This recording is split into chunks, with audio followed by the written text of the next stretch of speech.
Hello and welcome to Connected episode 272.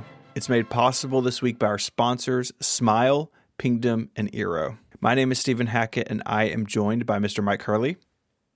Ahoy there. Oh, hi. I'm a man of the sea now. Are you? Mm-hmm. What does that mean? Do you have I live on the ocean. Okay. Yeah. I have Interesting. A boat now. I've been to your house. I don't remember it being near the ocean, but, That's because I've moved to the ocean. Or, rising sea levels have claimed large swaths of England. It's going to happen eventually. Also joined by Mr. Federico Fetici. Hello, hi. I don't live by the ocean. Guys, I need to confess to you that I introduced you in the wrong order. I'm sorry. Wow. What? Can you just edit it correctly? Probably not. I mean, you could, but No, you that should you just shouldn't. own it. I You could. should own it. Yeah. Own your mistake. So do you have to change it forever now, or am I going to get 2 intros in a row? I tell you what, I'm going to fix it. So if you're listening to this, here you go.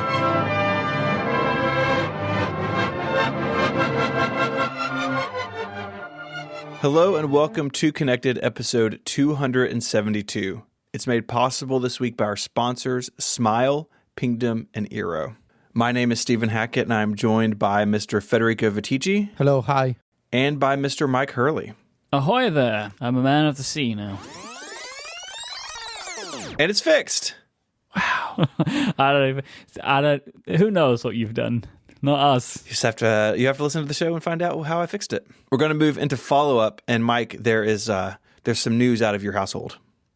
I don't want to talk about it. No, this is so sad. This This is of great personal trauma to me. I really don't want to talk about it. This is worse than when somebody returns a puppy. Like, this is horrible news.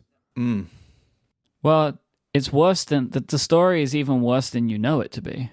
Oh my God. What did you do? How can it be worse? Did you break the TV before returning it? That'd be sad. Nobody knows what we're talking about yet.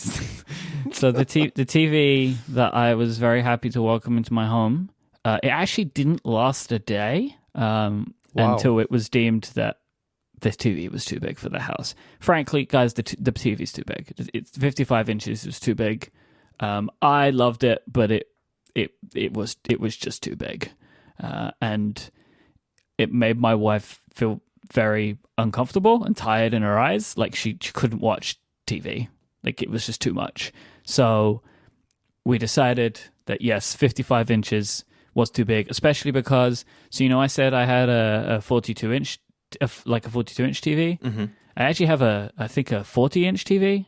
So the jump was like over 15 inches, which is too much. It's a lot of TV. It's a lot of TV, really, to go up to. So it has been deemed that we will not have the TV in the house anymore. So we've gone back to the previous Panasonic TV that I had, which is now a tiny, small, sad thing. It's now 40 inches instead of the 55. There is a problem. We can't return it because we used it. What? Oh my God. What? So there is now a that's not- 55-inch television in my home. That's not possible. In a box. How can you not return something? No. I'm pretty sure there's some EU. Oh, well. Can you... Too soon, man. How Do those dare you? apply to At you? this time, how dare you bring that plague upon my house? How dare you? Wow. How dare you? We checked the terms and conditions. Because I assembled it, we can't return it. So what are you going to do with it? Sell it? Exactly. Trying to. It's not going well so far, so it's a huge box in the living room taunting me. Here's the TV that you wanted, that you messed up and bought too big. Problem is, OLED does not exist below 55 inches right now. You cannot get a decent sub 55-inch OLED TV. It just doesn't exist. Samsung have a technology called QLED, which is not OLED, but offers a lot of the benefits. And they do smaller panels. But none of the Samsung TV have HomeKit. They just have AirPlay. So that doesn't work. LG have said that at some point next year they're going to introduce sub 50-inch OLED panels, but who knows if that's going to happen. Yeah, they've been saying this for a while. Yeah, that was the impression that I got. So I don't really know what we're going to do, but we can't really have a TV above 50. I think 50 is the absolute maximum we could go to. So yeah, there is now just a big TV in the house. You're thinking about this wrong. Mm-hmm. You are under the assumption that the TV is wrong for the house, but really the house is wrong for the TV. The TV is fine. It's not a problem with the TV. It's a problem with your living space. So clearly you just need to move to a bigger place with a massive room for the television to be in. Then you sit further back and it's fine. Because of my sadness, Adina did recommend rearranging our entire room, and I said that was too much. That was too much. I don't want to rearrange our house for this TV. The TV must go, but I am going to I am expecting significant loss on this television. What if you bought the house next door to you and merged them, and so you could have a really long house? Can I just say you are not helpful? Well, look, I'm just spitballing. An ideas guy. So no television. Well, okay, let me rephrase that. We definitely have television, but we are not using television. And that is that. If anybody would like to buy a television, email Steven. Yeah, I mean, look, I've been looking kind of halfway at a TV. You bought basically the one I was going to buy, so just bring it with you next time you come over. I'll just book some freight. Send it over. Put it on a boat. Put it on a boat. Send it to you. So 55 inches, huh? Yeah. Federico's going to buy it. That's how that goes. Yeah, I'm thinking. Let me tell you, boys, it's the most incredible television I've ever looked at. Well, look, you don't need to sell me on it. I believe you. I know that it's a great television. I can't even fathom how I would ship this television. This is part of the problem as well. It's very difficult to ship a television. We've been looking into this. I don't want to talk about this anymore. We have to move on. Okay. Sorry for your loss, Myke. Literally, sorry for your future loss. There is a financial loss, yes. That's terrible. Apple has updated its HomeKit accessory list. This is a page on its website, talks about devices that work with HomeKit, bringing some routers, including Eero and a Linksys device, and security systems and cameras and stuff that have been, quote, announced with HomeKit. We don't really know when this stuff is rolling out. I continue to be intrigued by the idea of HomeKit router support, like what that could look like, what that would mean, but it seems like it's very hand-wavy at this point. But, companies are moving forward with this, and while we haven't really seen any fixes for our shared HomeKit security video woes, things continue to move forward, albeit slowly, in HomeKit land. I think it's at least good that Apple have assembled some of this stuff. Yeah. Right? So you actually know. And I would not recommend that anybody buy a product on this list with the hope that you'll get it at some point, right? Mm-mm. But it's good to know if you already have one of these products, then you can be like, oh, at some point this will work.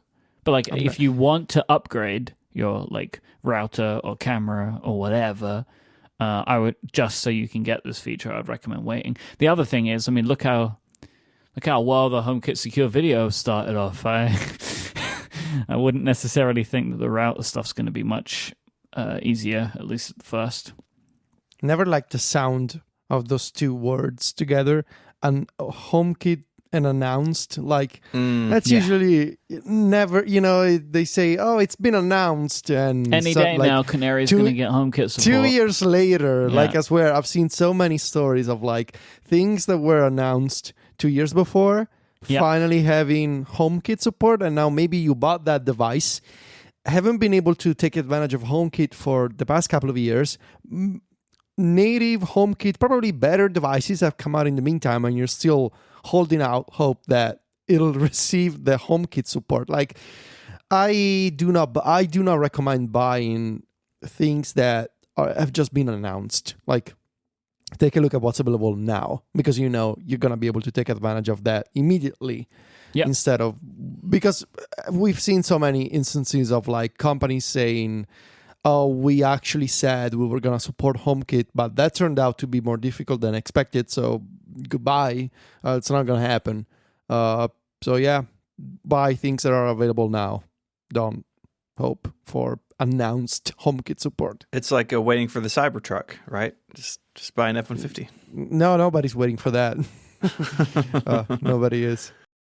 The year of Steven continues. Doesn't Johnny Ive? It's the same thing. Has been removed. It doesn't continue from Apple's website. Well, it's 2 stories, but like you've already claimed this. You have won. The victory is yours. That's great. We'll find out soon enough because in the next couple of weeks we will be judging our yearly picks. And making the new ones. The story is, though, Johnny Ive was quietly removed from Apple's leadership page on Thanksgiving Day, the best time to bury a story, completing the month-long transition of him leaving Apple and doing his own thing. I don't read anything into the date except that Apple wanted to try to bury it on Thanksgiving. So well, maybe they were thankful to Johnny. That's what it meant. Yeah, maybe. Do you think they escorted him out of the spaceship? Can you imagine that? Well, I bet he built a secret tunnel in there anyway, so he could get back in if he wants to. Who's going to stop him? He knows his way around that place. If you use a secret code, yeah, you know, when Apple bloggers go to the Steve Jobs Theater, and everybody likes to make fun of those elevator buttons that are so unlike Apple. Yeah. But maybe they're ugly. Someone like Apple to make an elevator button like that. Maybe they do support some kind of secret code that only Johnny knows, and he takes you to the secret tunnel. If you align it correctly, it opens a secret door. Like, I want to believe there's a secret tunnel that takes you from the spaceship to the Catalina Island. And it's like he's built his evil lair on the Catalina Island. That would be incredible. He's leaving breadcrumbs for years. It's like the Da Vinci Code. The Johnny Code. So yeah, he's gone. Thank you. Bye, Johnny. John. Now so here's a thought. What if, and we're going to talk about this in a bit, those Apple Music Awards, what if those are the first product from the new Johnny consultant company? What's it called? Love from Johnny? Love from Johnny, yeah. Maybe those are a Love from Johnny product. He seems like the kind of person that would design an award for our Apple Music based on, silicon chips. I don't know. That was my thought, though. Like, wouldn't it be funny if this is actually a Johnny Ive product, but in a role of a consultant that can now design weird and fascinating small objects? I bet if that was the case, that is the maximum only one thing that they will ever commission from Johnny's agency. Because they will never, ever, ever, ever work with him again. Yeah. That's how it's going to be. Except for maybe the odd charity item. Google has gotten into the Year of Steven celebration. Jeez, this absolutely means nothing. But this is meaningless. It's completely unrelated. You didn't predict the Year this. of Steven does not extend to any executive. Any company. Of any company. Tell that to Google. A friend of mine quit their job this year. Year of Steven continues. That's right. So, Myke, did you want to explain what's going on here?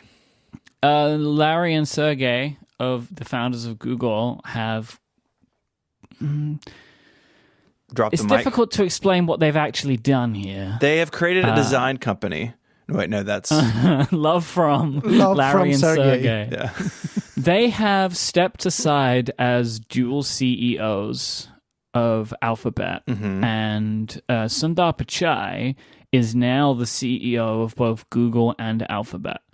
But Larry and Sergey have not given up their voting power on the board. Correct. So I read a very good Twitter thread, which I will put in the show notes, which kind of talks about and goes through all of the times that Larry and Sergey have been able to, and again, this is one-sided, right? Like, I don't know all the story about this, but it is interesting. All of the times that they have been able to step aside from ever appearing in front of a court There are like all these different times when they may have been had to either they were deposed and they said they were sick, or the Uber and Waymo thing where they ended up settling out of court. And of course, everybody knows, right? Like both the U.S. government and a potential future U.S. government and the European Union are closing in on company monopolies, like more and more and more. And it may be that Larry and Sergey are trying to get away from ever having to appear in front of like Congress, like Zuckerberg did, because they have now stepped out of the limelight, but they continue to be in control of the company or have a controlling interest in the company with their voting rights. Again, I just found that like a very interesting thing. I don't know the full story because I've not done enough research, but it is an interesting thought. I do not envy Sundar Pichai in this, because that is a huge job he has now as the CEO of Google and Alphabet.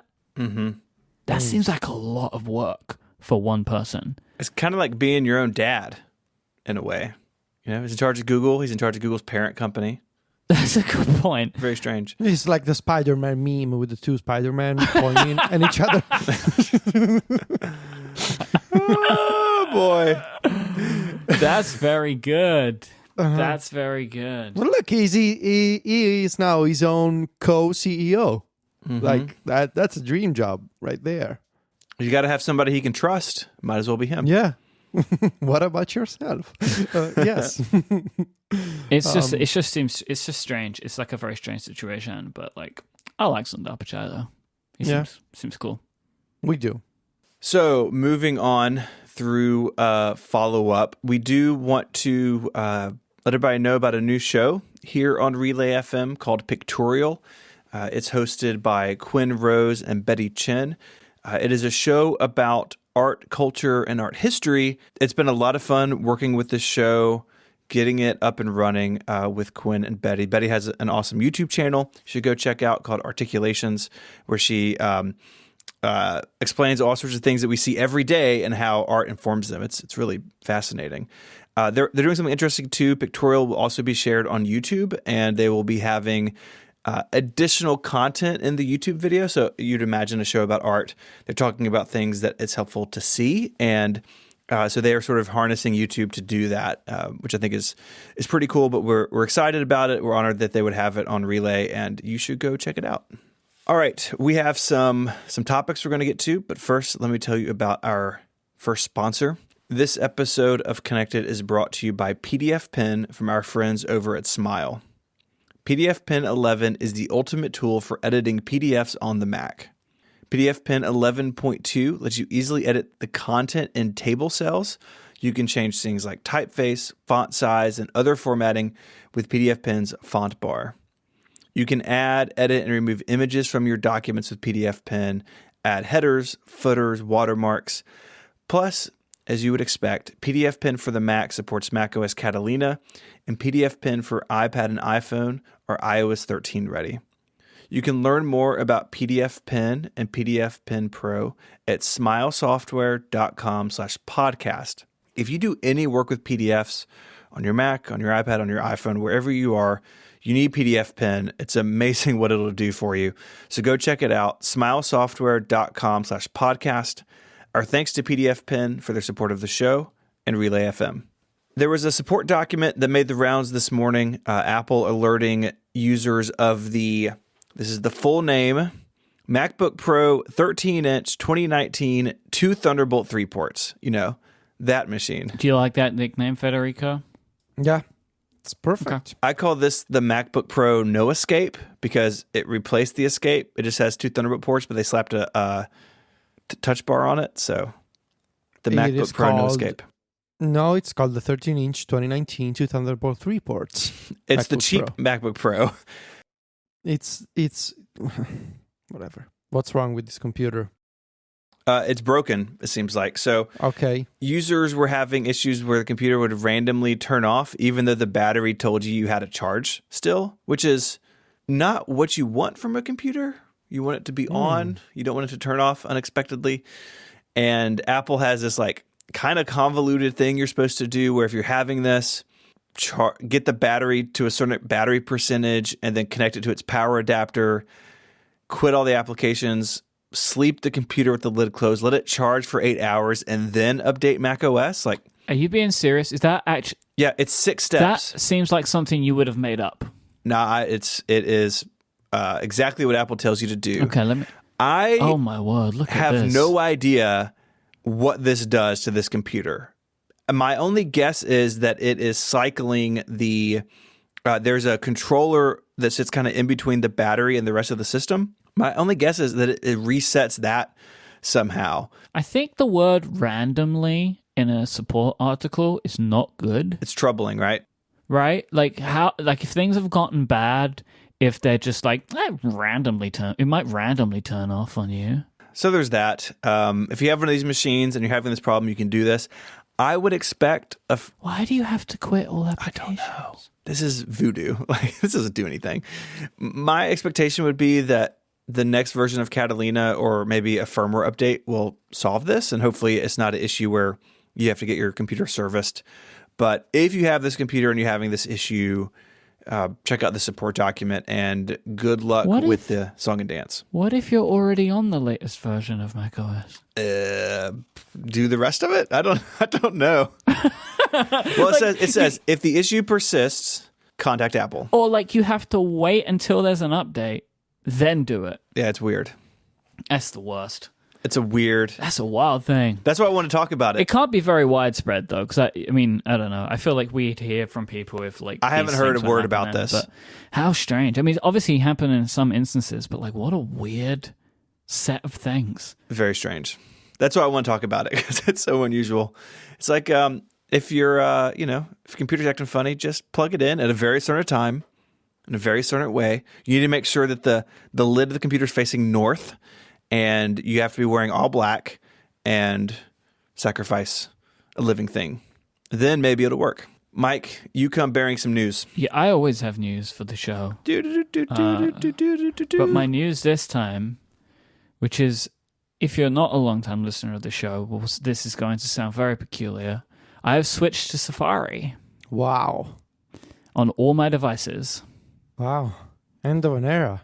End of an era. I have been a Chrome user on all of my devices, including my iPhone, for many, many years because I was a Chrome user on the Mac because Google Docs support just didn't really work very well for a while in Safari. So I used Chrome. And then when I used Chrome on one device, I was like, well, I want to use Chrome on all devices, so all of my history syncs up, right? Because that's why you want to use a browser everywhere, so you can get your tabs, you can get your history, and you get all your autofill and all that kind of stuff. So I suffered in silence using Chrome on my iPhone for many years. It just brings with it a million different weird problems, but they were all worth it. Plus, I prefer the design of Chrome to Safari. I think Chrome is a better design browser on the iPhone than Safari is. I will get to why in a minute. But Safari on iPadOS is so good that you would be a fool to use anything else. Because that desktop Safari really changes the way that you're able to use the iPad. So I've been using desktop Safari for a few months, and now I've decided that it was getting frustrating that things weren't being synced up.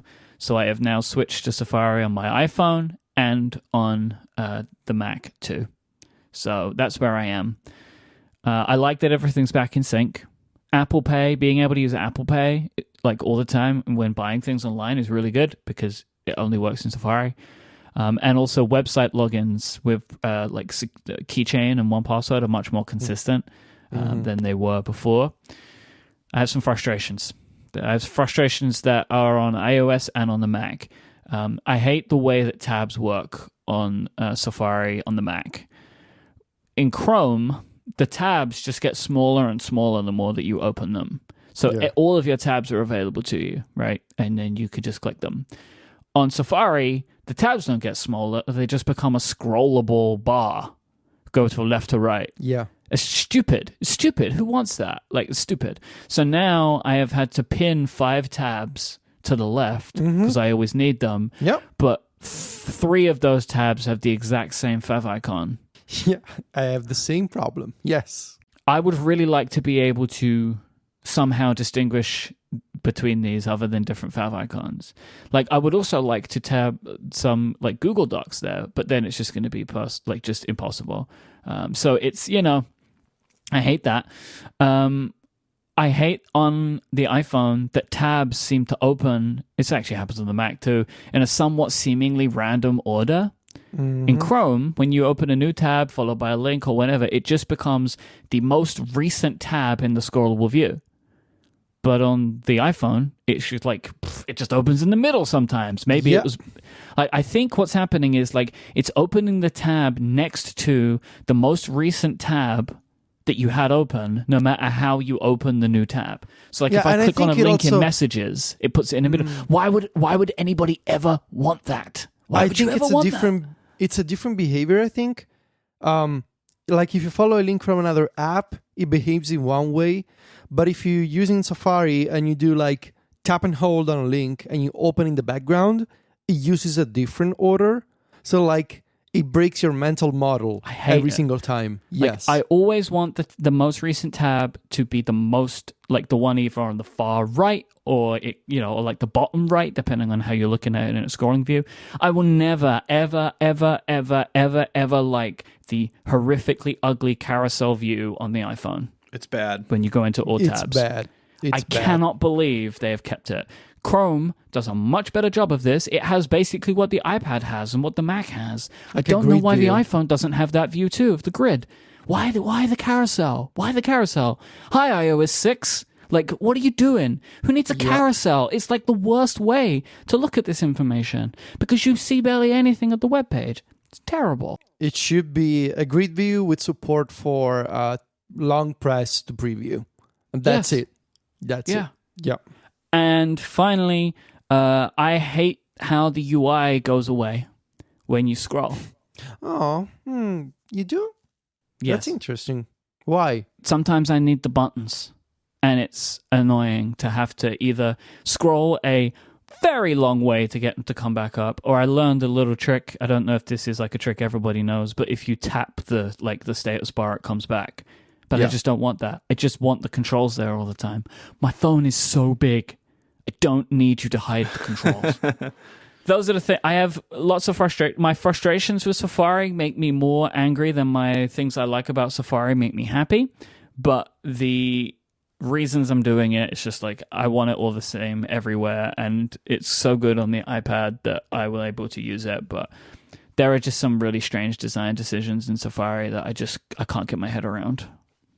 I share your frustrations on the iPhone design. And something that I really don't understand, the tab view should really be redone from scratch. But what's even worse is that the iPhone does have many of the new useful gestures that were introduced on Safari for iPadOS. So how you can tap and hold on a tab, and you can do, for example, there's close all tabs except this one, which I do all the time on my iPad. If I have a bunch of tabs open nice. And I no longer need them, I can tap and hold and say, keep this one and close all the rest. That's great. And you can do the same on the iPhone, but here's where insanity lies. It's only supported in the tab view, which becomes a grid view in landscape mode only. Oh my God. In landscape... I hate everything. In landscape, it is a grid, but you need to turn your iPhone sideways. If you tap and hold on tabs in the carousel portrait view, nothing happens. Why? Again, why you said... build both of these This views? is 2012 all over again. What is this carousel view? Nobody needs it. Nobody likes it. The tap and hold in portrait mode doesn't even work reliably. Look at that. Arrange tabs by title, arrange tabs by website. That's so useful. It's so useful, but it's only who uses the iPhone in landscape anymore? Not even I was thinking about that a few days ago. Anymore. When the Plus was announced, we were all so excited about landscape view. But it's just I hate it. I actually hate landscape view. You should never trust somebody who types on their iPhone in landscape. Don't trust that. That person cannot be trusted. That's one of my rules for life. Because nobody does. Like, who does that? Who does that? What do you have to hide that you're typing on your iPhone in landscape? You got something to hide. You're not wrong. It's terrible. It's terrible. It's terrible. It's like people drink Pepsi. There, I said it. All right, I said it. Oh wow! I email Steven. No. Email Steven. I will say that does remind me of the that ad campaign they did, the "Is Pepsi Okay" ad.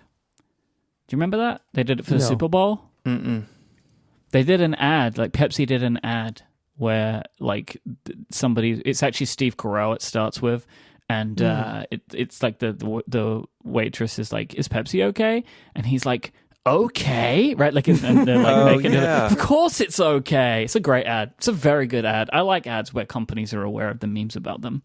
I'll put it in the show notes. It also has Cardi B and Lil Jon in it because they both have very interesting and fun ways of saying the word "okay." Steven knows them. Yeah. This is what we had last time. I remember this. We were talking about it a while ago, and and I was the only one that knew that Cardi B said "okay" in a fun way, and Steven had never heard of Cardi B. I switched back to Safari maybe earlier this year, and I agree with everything you said. It's a pretty good browser wrapped in kind of a bad application in places, or like an application that does weird things.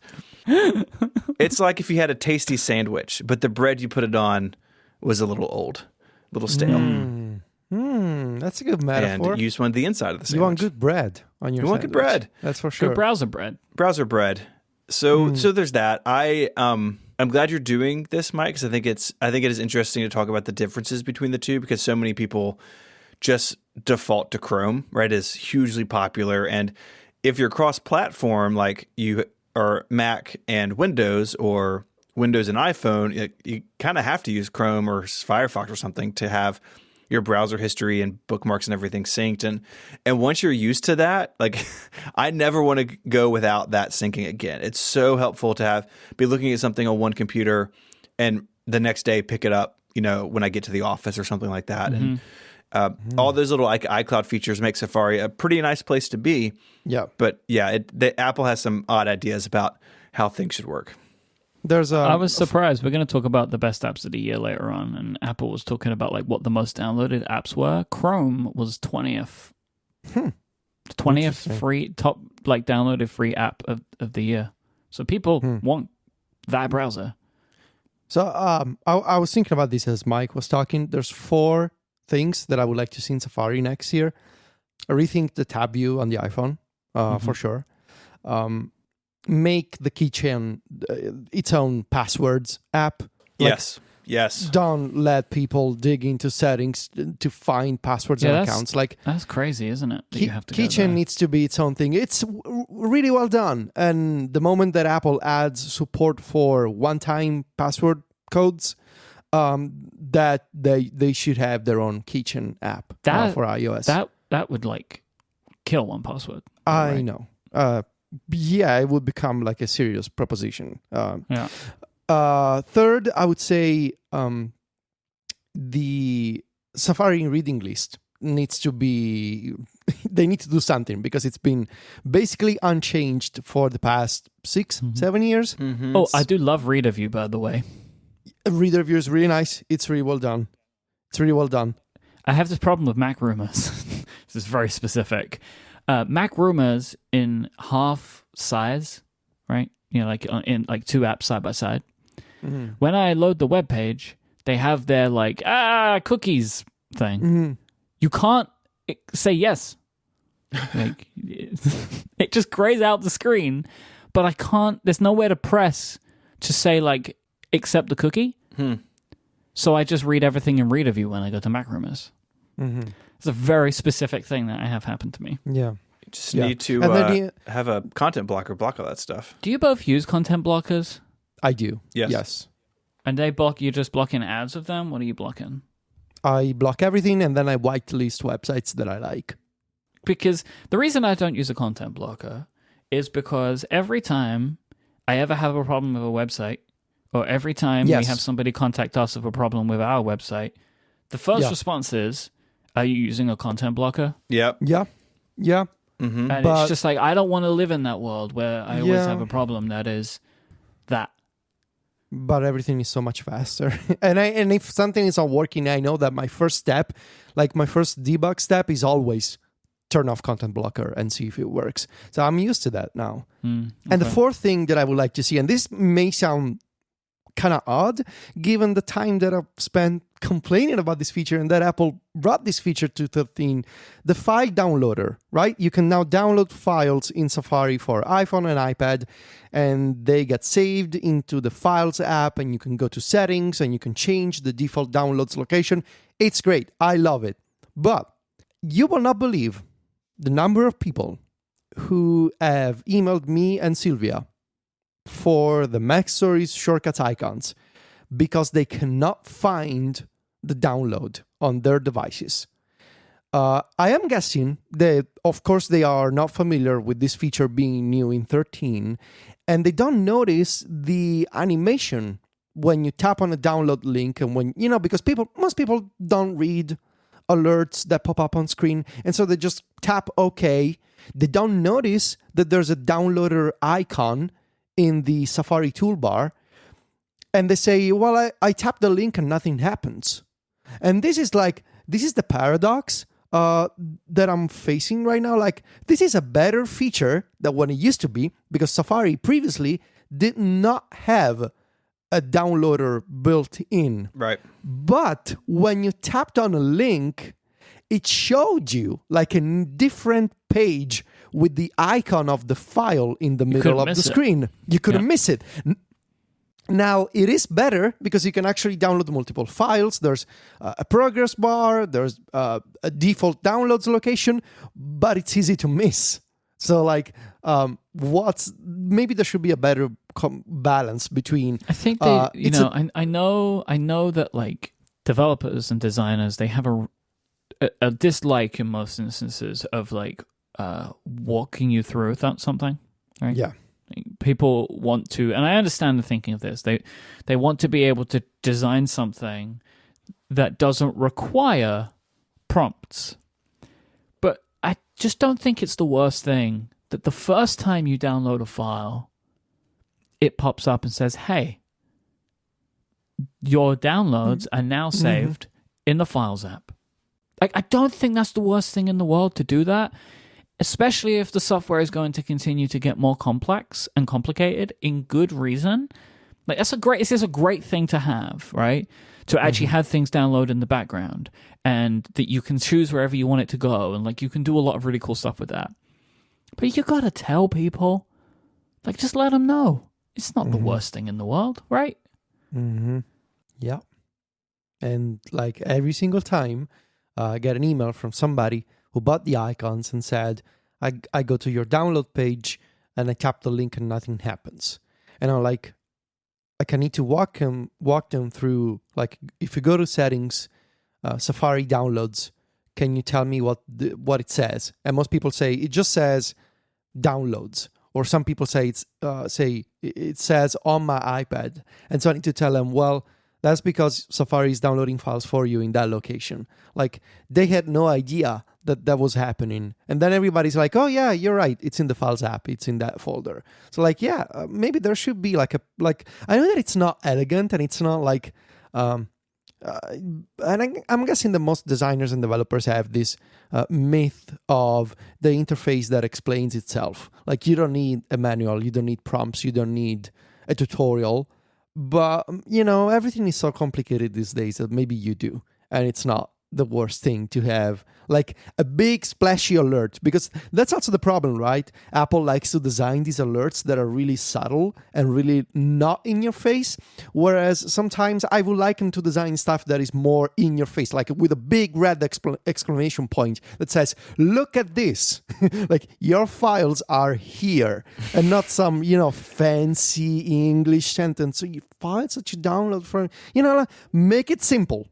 There's an easy fix that other companies have already thought of. You get a character that is made of an object everyone knows, like a paperclip. Johnny. Let's call it Johnny. But he looks like a paperclip. That's fine. But his name is Johnny. No, you should get Phil Schiller from the poker game. That's what you should get. He comes in from the side and says, hi, from the it side. looks like you're trying to download a file. Can I help you? This is where it's going. I think people would really be into that. By the way, would you like to play poker? Could you download this? So he finishes every Could you exchange. download this app that we released exactly a year late for some reason? I don't know. It just, people cannot find their downloads. So that's my problem. I sent at least, I'm not joking, 50 emails, just like this, open files, and you'll find it. So maybe there's a better way. I don't know. We seem to be on the verge of the new Mac Pro coming. Apple said it'll be December. December is slowly ticking away. And I want to talk a little bit about how we may think that it's going to roll out, because, it's unusual that we know when a machine is coming in advance. And this is obviously a computer that has a lot of people interested in it, although most of those people won't end up with it. But it's the Halo car, right? It's the exciting Mac that people will aspire to. And I'm curious if y'all have any thoughts on how Apple may roll this out. What about you, Myke? No fanfare. I do not believe it will appear on apple.com and the homepage, right? Here's our new product. I would be very surprised if they did that. I think there'll be a press release. And I think professional focused press will get it in advance, not everyone. So maybe people, there'll be some YouTubers for sure. I would assume MKBHD, but I don't know. I think they will lean quite heavy into YouTube because Apple really fancies this as a video machine, and that it does double duty there, right? Because you're putting it through its proper paces, because every YouTuber will talk about their workflow and how much faster it is. The same as they did with the MacBook Pros, right? It's this is how much faster Final Cut is. But also video is good because it's video, right? So it's a double win. And then I think maybe Ars Technica, or a site that is way more focused on performance than an average site. Because I'm not sure, would they give it to The Verge? I figure if they gave it to any of the more general consumer sites, The Verge would be the one because it's probably the biggest. Yeah, but a non-tech is going to get one. Right, because they talk about performance and heat and processors. When I said Ars Technica, I was thinking of a non-tech. But maybe Ars too. But that's the one I was thinking of. I was thinking of a non-tech. They should give one to John Siracusa, but I would. They should do it, but they probably won't do it. But they should do it because I think it just, They should just give him one, not his review. They should just hand him one. They should hand him one because it would be hilarious. Craig should bring it over. It would be. I brought this one to your house. It could be Johnny. He's I got this for you on the way out the door. It has wheels on it so I could pull it out of the lab. I agree with you. I think whatever the process is will be pretty selective. It will not be like the MacBook Pro.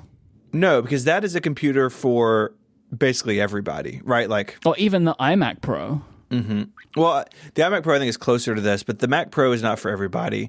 And I think there is possible backlash to be had from regular Apple customers who would come across this, not know much about it, and think, holy smokes, why is this computer so expensive? Apple's gone crazy. And by putting it in the hands of people who do things like 8K video footage and do these really high-end things, and their audiences know they do those things, then maybe they can mitigate some of that potential backlash. Yeah, because it's you don't... It's unnecessary to put this machine in front of a large audience. You don't need to do it. I would say everybody that is ever going to buy one of these already knows about it. Yeah. Right? No one's going to be surprised by this computer and then make the decision, surely. It's a new Mac Pro. I should spend $10,000. So I don't have any particular opinion on this rollout, but the only thought that I have is I wonder if there'll be some kind, and bear with me, I know that it sounds ridiculous at first, some kind of Apple service tie-in with this. I could imagine, here's how the directors of an Apple TV Plus show have used the Mac Pro. Oh, the website will 100% have a video like that. Look at this scene from For All Mankind, which was rendered on the new Mac Pro. I 100% agree with you on that one. Even something for Apple Music, here's how this album that, by here's the way... Here's how Calvin Harris uses his Mac Pro, because everyone knows he has one. I think that the website will, I would agree with you, will have those kinds of stories on it, right? Like, that makes sense. I think if they didn't do something to be like, oh, this was from For All Mankind, or like whatever was made on the Mac, like, I'd find that peculiar, if in all honesty, if they didn't do that. It's a really good point.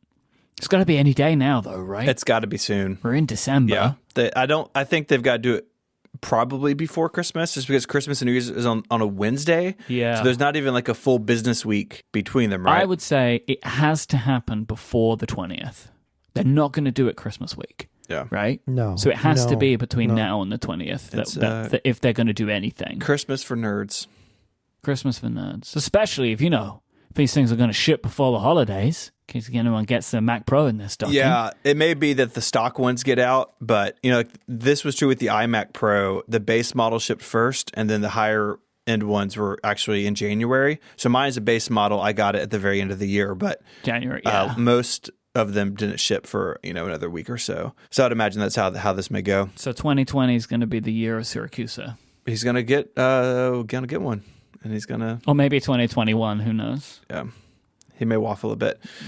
So yeah, I'm excited about it. I mean, this is a machine that I am interested in. Like, it's not in the budget, but it's fun to think about it, and it'll be fun to talk about.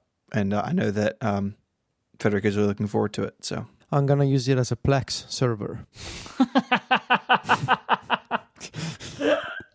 That's what I'm gonna do. That would be the biggest flex. The Plex Flex. I bought a Mac Pro and it's the Plex server. Plex Flex. And and not even for H.265 videos. H.264, the old content.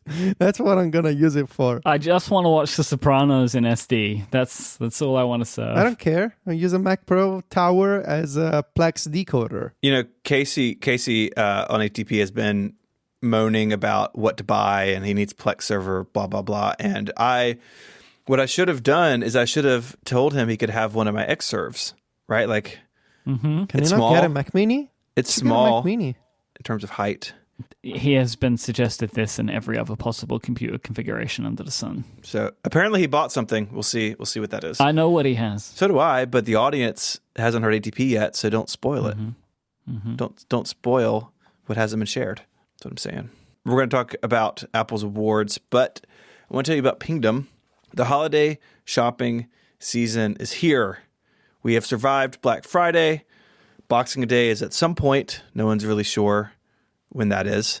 But we're here, and we're shopping online. I saw a headline the other day of how much money was spent shopping online at some bananas number. And in that process, when we're shopping for the holidays, we want to know that things are going to work, that the shopping cart we're in is going to stay up when we have to go, check something else and come back. We want all that to work smoothly. And Pingdom is a service behind a lot of that stuff, because it is a service that will let you know the moment your website goes down in whatever way is best for you. And it can monitor all these transactions. So cart checkouts, forms, login pages, every single step of that purchase, that chain of things, Pingdom can be watching over and making sure that it is staying up before they affect your customers and your business. You can customize how you're alerted and who is alerted depending on the severity of the outage. Go to pingdom.com/relayfm right now. If you have a website and you want to make sure that you're the first one to know when it goes down, pingdom.com/relayfm. There's a 14-day free trial. There's no credit card required.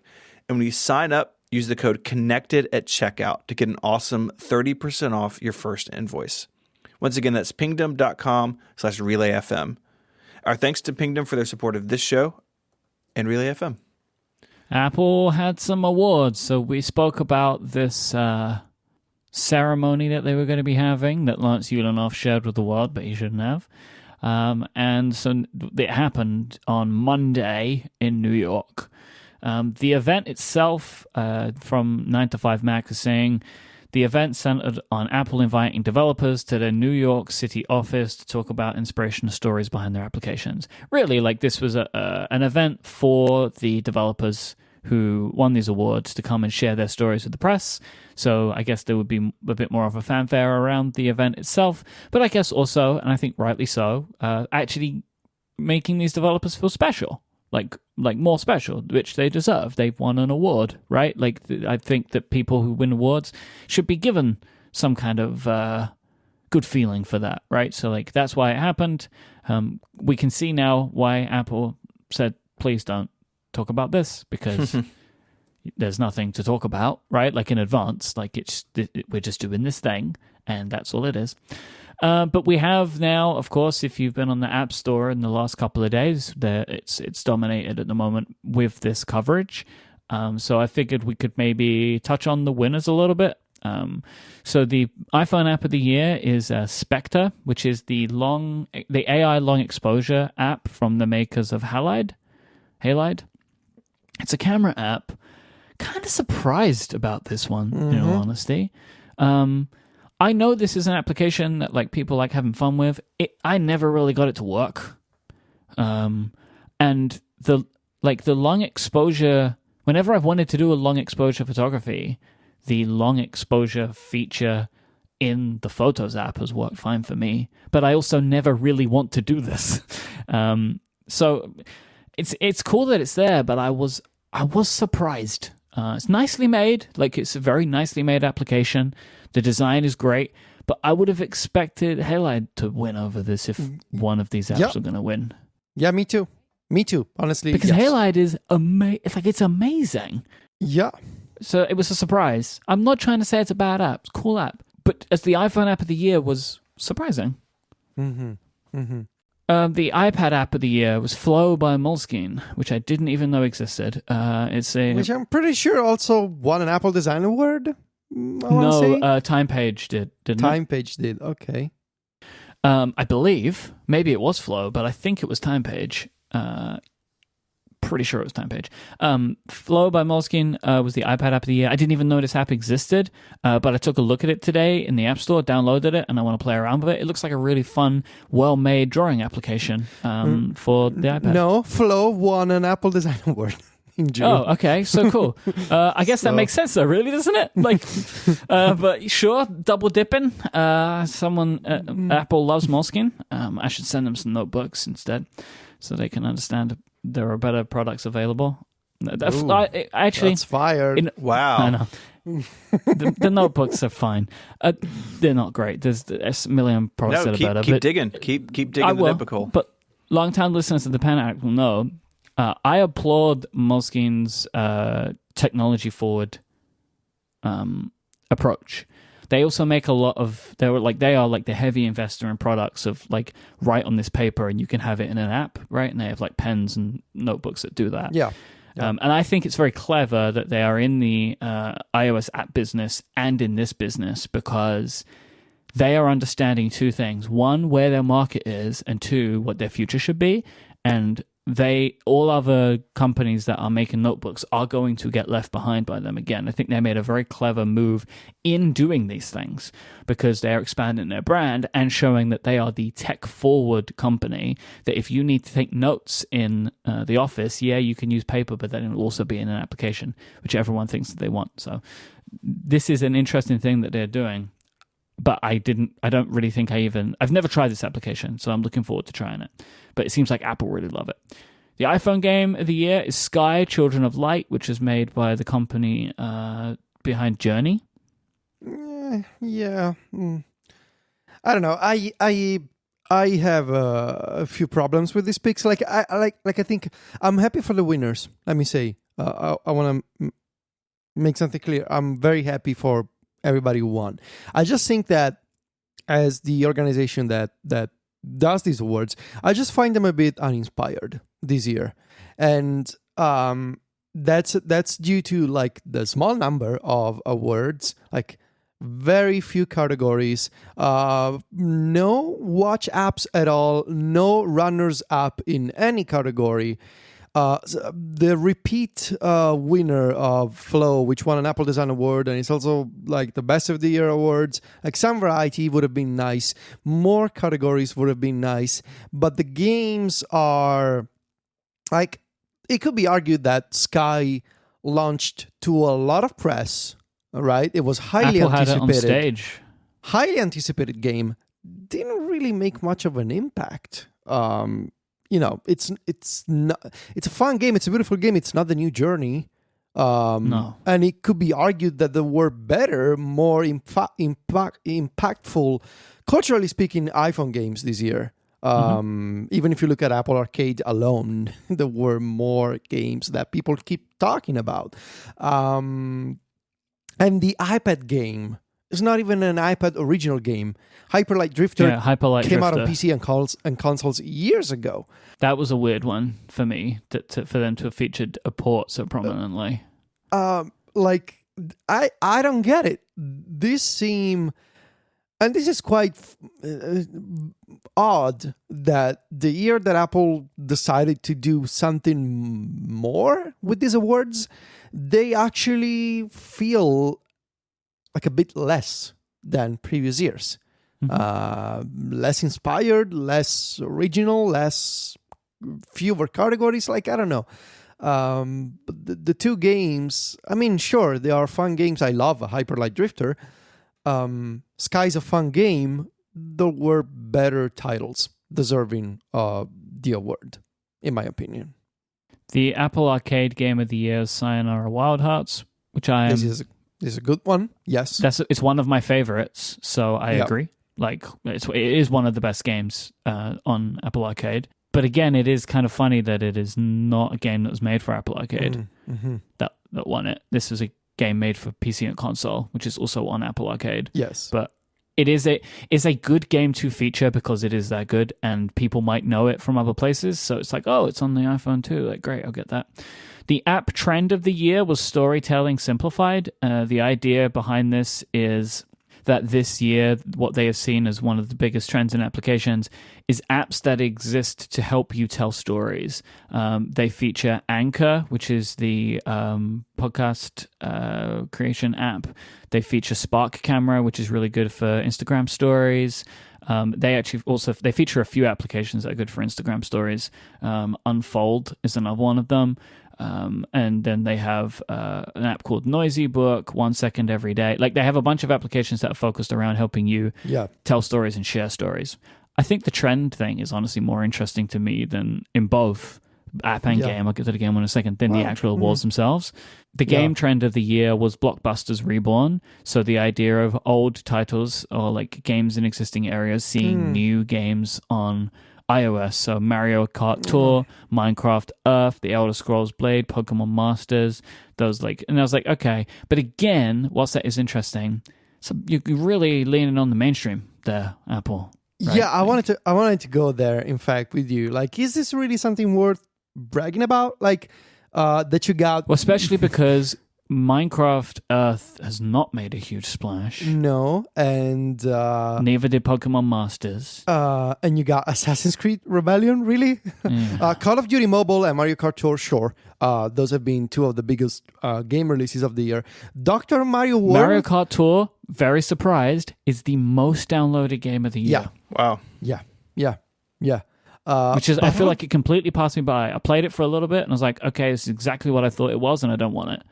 I have so many friends who are still playing the game every single day. Like, it's been I think it's done well for Nintendo. It's Nintendo's best iOS game so far. Yeah. I'd be keen to see if Nintendo are happy about this, though, because they were not happy with Super Mario Go Run. Financially speaking, though, I don't know. They were not happy with it, and I wonder if Mario Kart Tour has done any better for them.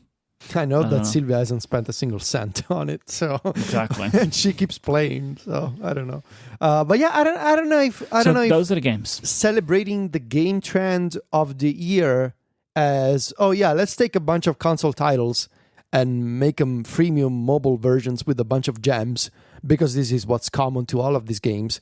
Is it something really worth celebrating with like mentioning in an award ceremony? Like, shouldn't you be celebrating original content for iOS? Like, yeah, this is mainstream. Yes, this is pop content, but like, it doesn't feel classy, maybe, in a way that some of it feels in contrary to the work that is done by the editors of the App Store. Yeah, where they very frequently focus on more indie titles. Mm-hmm. and like smaller titles of both apps and games. But then some of the awards, not all of them, but then some of the awards seem very mainstream. It's just interesting. Yeah. I mean, like, again, like iPhone App of the Year Spectators, that's awesome. Like, you know, I know a lot of people like the app. I'm happy to see that they went with something like this because I just think it's great.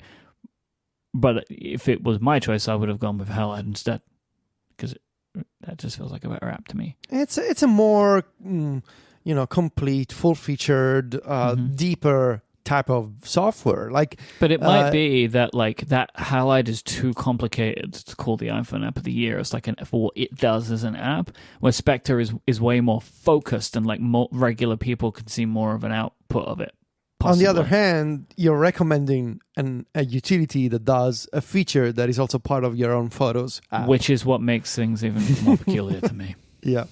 Oh, well. Apple also released the most downloaded apps and games. So I mentioned that Chrome was on that list earlier. I mentioned Mario Kart was the best free game. I was super surprised about some of the entrants on the paid section. So the most paid for applications of the year. It features auto sleep for Apple Watch. Mm-hmm. Like that is one of the most bought apps of the entire year. That surprised me. I was very surprised about this, and you figure Apple must surely be working on sleep tracking for the Apple Watch now if they were not before. This app is... It was the 5th most bought app this year. This app is consistently at the top of the paid charts for iPhone. It's remarkable, really. And it's made by a single person. So, like, it's the indie app that has crossed over to the mainstream, like, for real. Like, every single week. It's at the... Isn't it wild as well that Dark Sky's number 3? Like, Still Dark Sky? Still. Yeah, I know. There's that's better wild. weather apps out there, but folks know Dark Sky. I mean, they must be working on sleep tracking. They must be seeing this too, right? They have to be, right? They must be at this point. Another one that I was super interested to see, it's like number 18 on the list, is Things. I guess no one at Apple has to mark off tasks that are repeating before they're due. But like this is people buying the $10 app. This, I want to be optimistic and say, maybe this is a wake-up call that tells Apple, look, people want to use a task manager, so don't be afraid of adding new features to reminders. Like, folks are looking for that kind of to-do app. But I don't know. Then again, Apple likes the idea of Apple software being, covering the basics, and then there's the App Store for everything else.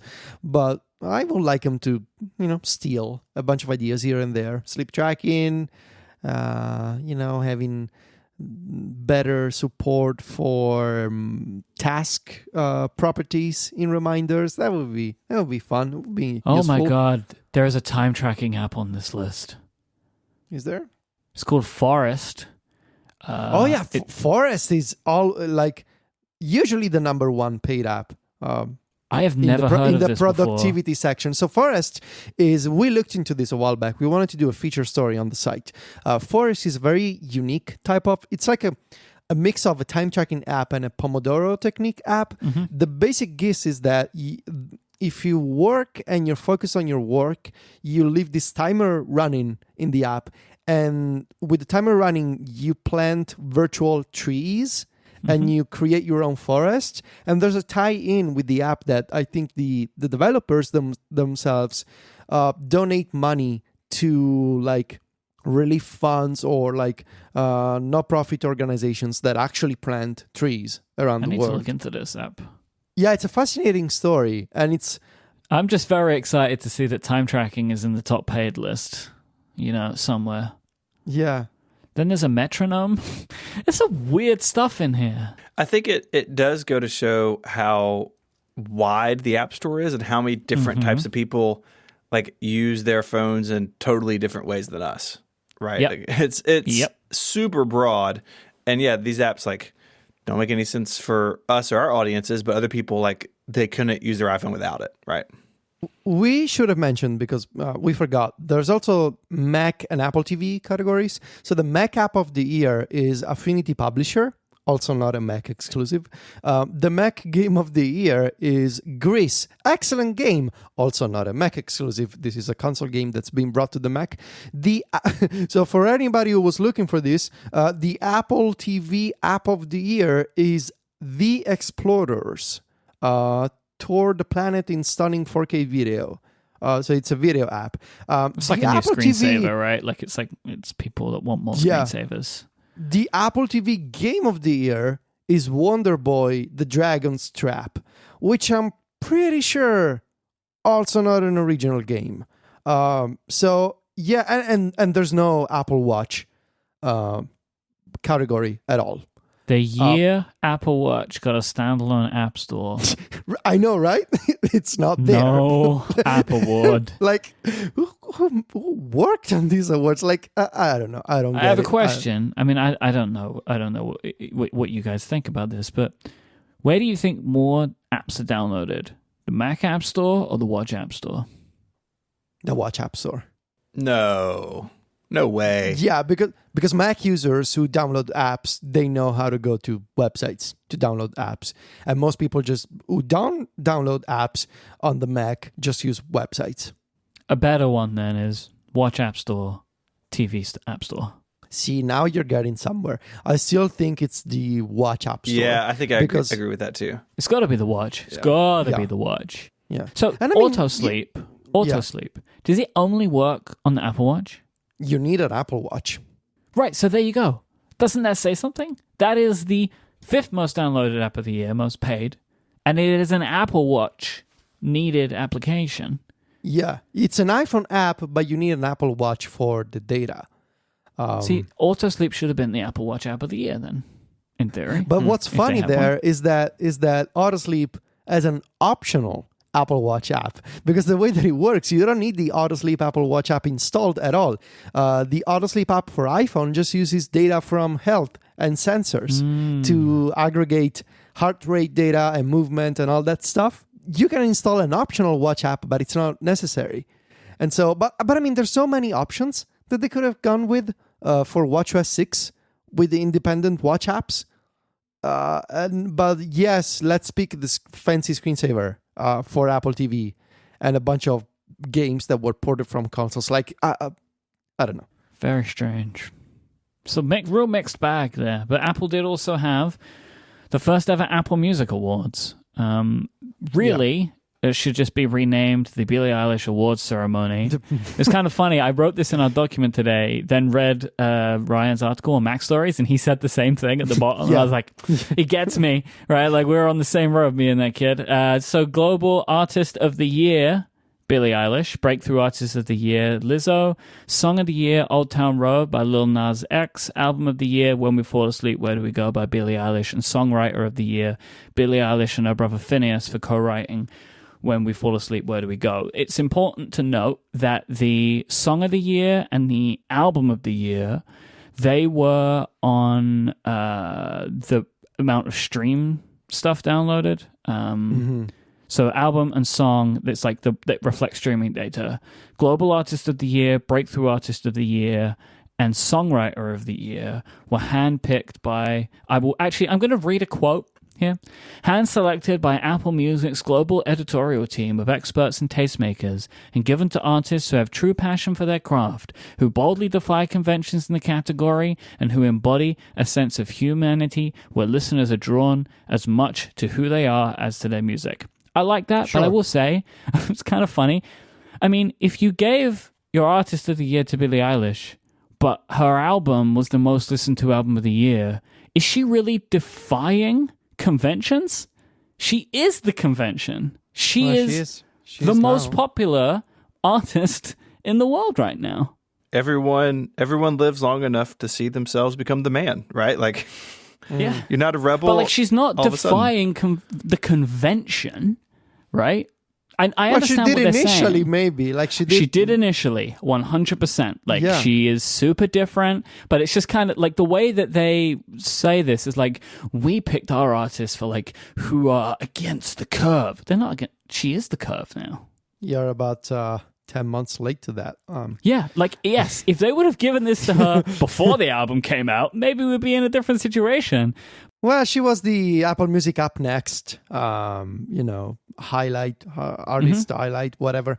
But yeah, she is the convention. As you said, she is. She deserves the awards because her album is insane. She does. Like, in a great way. Like, it's crazy. Like, as Federico says, you listen to that thing at over 80% on your HomePod and it's like your HomePod's going to explode. Some of the bass on that album is wild. Stephen, do you know any of these people? I know the names. Oh, do you? Lizzo? Yeah. You know the songs? Yeah, I don't live under a rock. Do I have any of these songs in my music library? No, I do not. You know Old Town Road? Sure.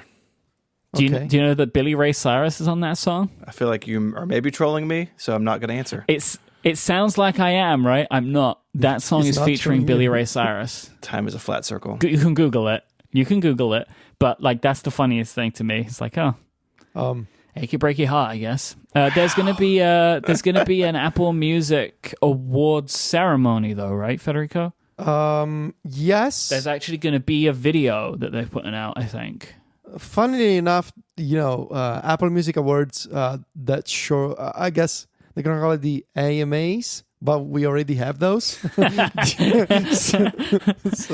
well, it's the Apple logo MAs. Billie Eilish is performing at the Steve Jobs Theater. It's today, December 4th at 6:30 p.m. Pacific, and they're going to be streaming that on Apple Music. I like this idea. I think it's a good idea to have Apple Music Awards. This should be more comprehensive. More categories, more comprehensive selections. There should be here. Like male and female what is artists, this? Like, right? Like how many? 5 picks? Really? Yeah. For an entire music streaming service, you got. I mean, I get that it's the first version. Still, it does feel like something that you put together at the last minute in like a month. Well, they have those weird trophies. Sure, that's Johnny's side project. What is in those? Magic. No, but like inside of them, that looks like chips. like something from Intel. Yeah. Wouldn't it be funny if those were like chips from unsold HomePods? The wafers start as a perfect 12-inch disc of silicon with nanometer level flatness. It's like a whole thing. Of course there is. Each award features custom silicone suspended between a polished steel sheet of glass and a machined and anodized aluminium body. The wafers start as perfect 12-inch discs. They're 12 inches. They're massive, those awards, of silicone with nanometer level flatness. I want to know, what is it? It took them months to make. Copper layers are deposited and patterned by ultraviolet lithography to create connections between billions of transistors. The results of this multi-month process before it is sliced into hundreds of individual chips is stunned. Oh, no, they're talking about actually making the chips. This is very confusing. In a symbolic gesture, the same chips which power the devices that put the world's music at your fingertips sit at the very heart of the Apple Music Awards. So it's HomePod guts. It's totally HomePod guts. It's what it is. So the unsolved ones, they had to do something with them. At least it's a pretty neat award, like a pretty cool physical object. Yeah. Still, we want to see more categories, more picks, more variety, a proper ceremony. Do more. You could do better than this. It's nice that you're, celebrating. It's nice to have this kind of recognition for music streaming and whatnot. And I get that it's functional to Apple selling you a subscription. I get that. But at the end of the day, there's still art in this. There's people making music, and Apple should do a better job at celebrating them, because 5 picks is not enough at all. Come on. Let's do better next year. This episode of Connected is also brought to you by Eero. If you want to binge watch your favorite TV shows, get caught up over the break, from anywhere in the house without interruption, you need Eero. It blankets your whole home in fast, reliable Wi-Fi, eliminating poor coverage, dead spots, and buffering, so you can have consistently strong signal wherever you need it. I've talked about the Eero in my home for years. I've got a base station and a couple of the remote units, so I've got Wi-Fi all throughout the house. It was challenging for me. My house is shaped like an L, which is not super useful when it comes to Wi-Fi, but Eero made it really easy with those Eero beacons at the ends. Eero, quite simply, is the Wi-Fi that your home deserves. And there's an all-new Eero starting at just $99. It sets up in just minutes. You plug it straight into your modem or router, and then you can manage it from the super simple iOS app. You can do cool stuff like pause the Wi-Fi when everyone's eating dinner, or get alerts if any device tries to join your network. Eero has fixed all of my Wi-Fi problems. No more dead spots, no more buffering. And you can get yours fixed, your Wi-Fi fixed, as soon as tomorrow. Just go to eero.com/weirdfish and enter the code WEIRDFISH at checkout to get free overnight shipping with your order. That's EERO, eero.com/weirdfish. Get your Eero delivered with free overnight shipping. I'd like to thank Eero for their support of the show and Relay FM. So we're going to do our official 2020 predictions in a couple of weeks. That is not what this is. We just want to kind of round up a bunch of the rumors about 2020 and sort of go over them and see how we think they may shape up. I find this fun this early on because we're talking about things that are 9 months away in some cases. So things always change. There's also a lot of contradictory rumors in here, which is kind of funny. It's early. It's messy, you know? Uh-huh. Let's start with the iPhone. Myke, what is the scoop on 2020's iPhones? All right, so there's a few things. 9 to 5 Mac are quoting from supply chain reports that suggest all three 2020 iPhones will feature OLED screens, but the Pro models will be more advanced. The more advanced should mean that the panels are thinner, and this is because they will be eliminating the separate touch-sensitive layer that currently exists. Samsung have created a new OLED panel, which will have touch sensitivity built into it. So apparently there was always a layer, but this new OLED panel has its built in. This makes apparently Samsung the sole supplier of these models, like for the screens for these models, which is an interesting thing that typically doesn't happen with Apple. I don't really know particularly what more advanced would mean. My hope is that it lines up with a Digitimes report that says the 2020 iPhone will feature a ProMotion display, which is at 120 hertz, still OLED. So that's what I'm hoping, right? Because like thinner is fine. I don't know how much they can do with thinner because I can't imagine it's super thick, but thinner would be great. But I'm hoping that more advanced could also mean 120 hertz. I think it's important for Apple to go there for 2020 because 90 plus hertz screen refresh rates is becoming a very, very popular, pretty much checkbox item on Android phones right now. And I think it would be peculiar if Apple didn't find a way to get there for the iPhone, especially considering that the iPad has had this technology for many years at this point. Like 3 years? ProMotion? Going into the third year, I believe it was added in 2017. Because wasn't it added in the first smaller 10.5? iPad Pro? The 10.5. Yeah. I think. Yeah. Yeah, because I remember checking when you it out got one at at WWDC. Yeah, and that was multiple years ago. So I would like to see them do that. What do you both think about those things? I want it. I want ProMotion. I love it on the iPad. I know Steven doesn't like it, so I'll just I want to hear what Steven thinks. Yeah, I have it turned off on the iPad. The high refresh rate just makes my brain feel bad. I don't know. It's very strange.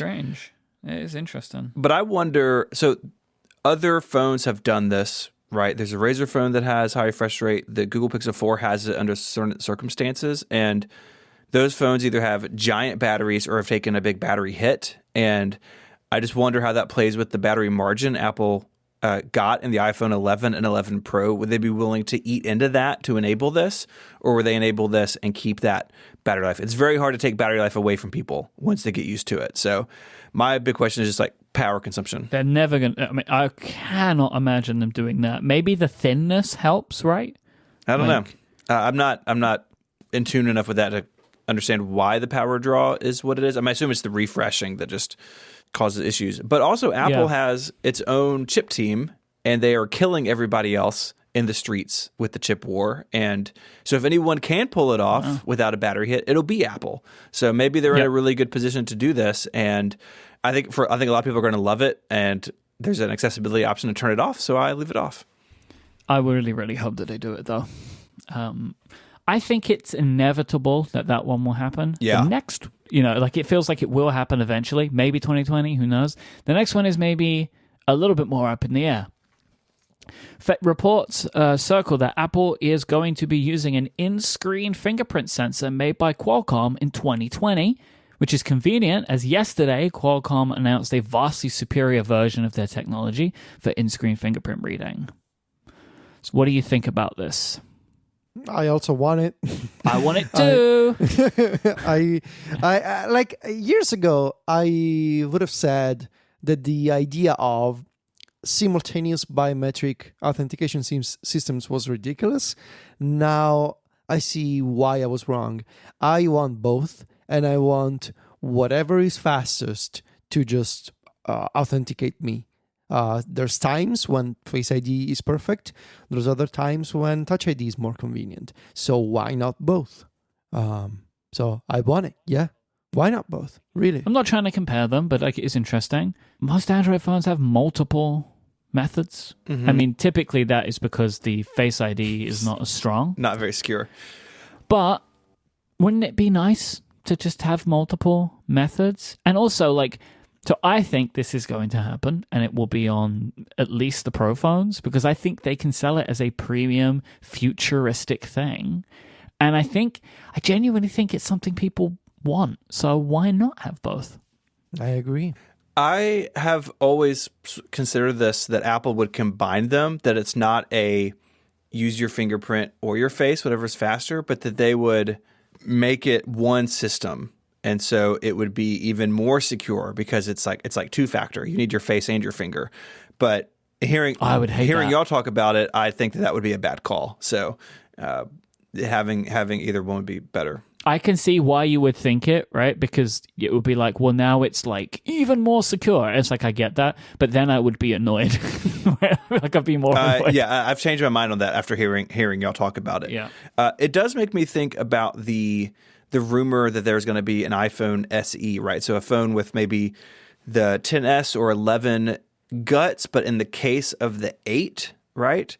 And I just wonder if this would open the door for Apple to do that, but still ditch the home button so it look like the other phones and it just has in-screen fingerprint. I don't think that's likely because the iPhone SE, in the past at least, was about keeping people who like that form factor happy and making a cheap phone. And I was sure this fingerprint stuff would be way more expensive than a Touch ID button that they've made for 100 years. So I don't know. It made me think about that. I don't think that's a realistic outcome here, but I think it's super interesting that Apple could be working towards this. And what would really be cool is what if this were the way that they brought biometrics to the Mac? So Face ID could fit in an iMac, I think, thickness-wise, but the notebook lids are very thin, and I really believe that's the reason we haven't seen Face ID in the Mac, that they can't get that module in the existing MacBook lids. And you don't want a MacBook lid with a big hump on it, so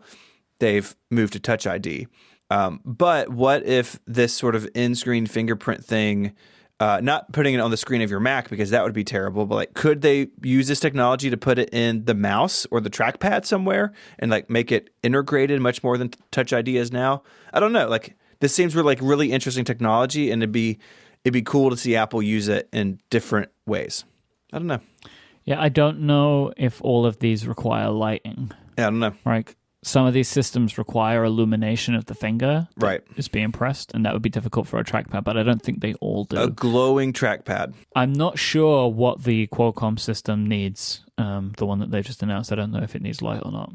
I tried reading their press release about it, and my brain exploded. So yes, it's not for us. It's not for the public. And it's interesting too, right? Because Apple and Qualcomm just had this massive fight, and Apple...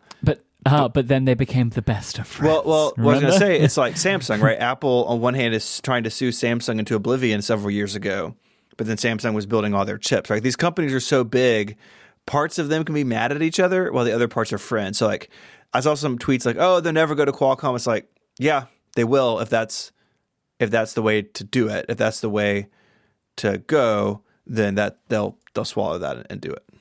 Yeah, if they want to do this technology, they need to go to Qualcomm right now because they're the company that's leading the way. And so that's the iPhone. Actually, a little bit more on the iPhone, but then we're going to move into the iPad.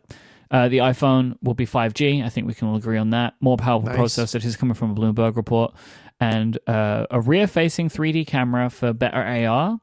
That's something we've been hearing about for a while. But also in the iPad Pro, which should be coming apparently in the first half of 2020, according to Mark Gurman, with a new camera module, which also includes this 3D system, which will allow for better room mapping.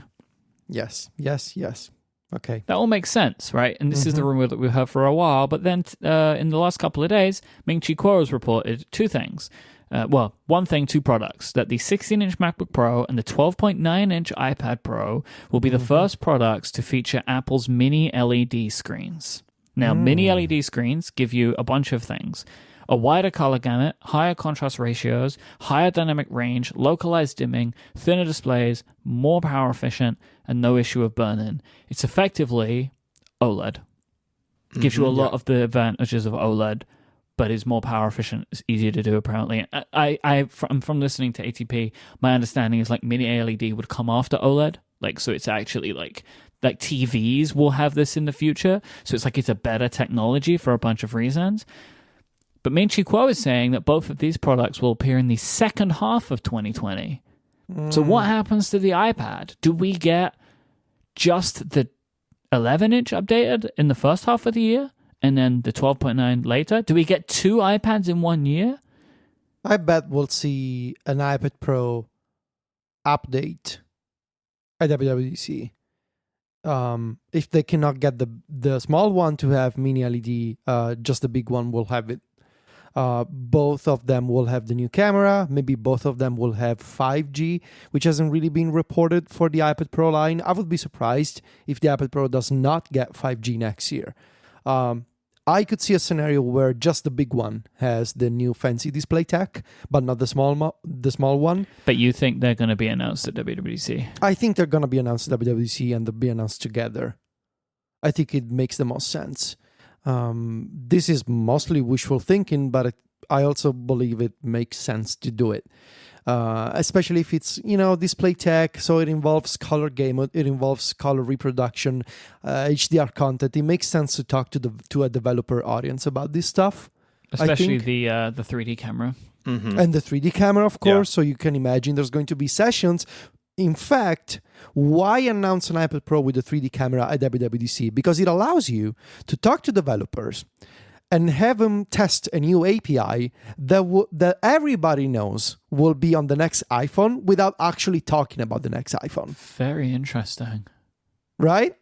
Yeah. So you want developers to jump on board. This is going to be like the new size classes thing all over again. You can talk about something that is obviously happening without actually mentioning it on stage. Yes, but because it's worth remembering, what you think to yourself, why the hell would I care about this 3D system for AR? This is the beginning of the technology that would appear in the on-your-face stuff, right? That's why they were doing it. That's why they're going to put it in the iPhone. That's why they're going to put it in the iPad Pro, because they want people using it, developing for it, getting used to it, because they need applications for their glasses. So you do it at WWDC, you have developers come to sessions, you have developers, you tell them, look, you can now build camera apps for the iPad Pro with new fancy 3D tracking APIs, but everybody knows those are mostly going to be used on the iPhone, but you don't need to mention the iPhone because the iPad Pro actually has them. And you can have sessions, you can have developers discuss them and come to the labs and whatnot. I think it would make sense. Yeah, I buy that. That is my rumor roundup. Thank you. Yeah, it's a very good thank you. It's a very good rumor roundup. I want all of these features and products. Except the MacBook Pro. I don't care about that. But I want all the rest. If you want to find links to stuff we spoke about, head on over to the website, relay.fm/connected/272. There you get in touch with us with feedback or follow-up via email. You can also do that on Twitter. You can find Myke on Twitter as IMYKE. Myke is the host of a bunch of shows here on Relay FM, so go check those out. You can find Federico on Twitter at Viticci, Viticci, and he is the editor-in-chief of MacStories.net. Federico, you guys have anything exciting to close out the year? Yes. We're going to do the Mac Stories Selects, actual awards for...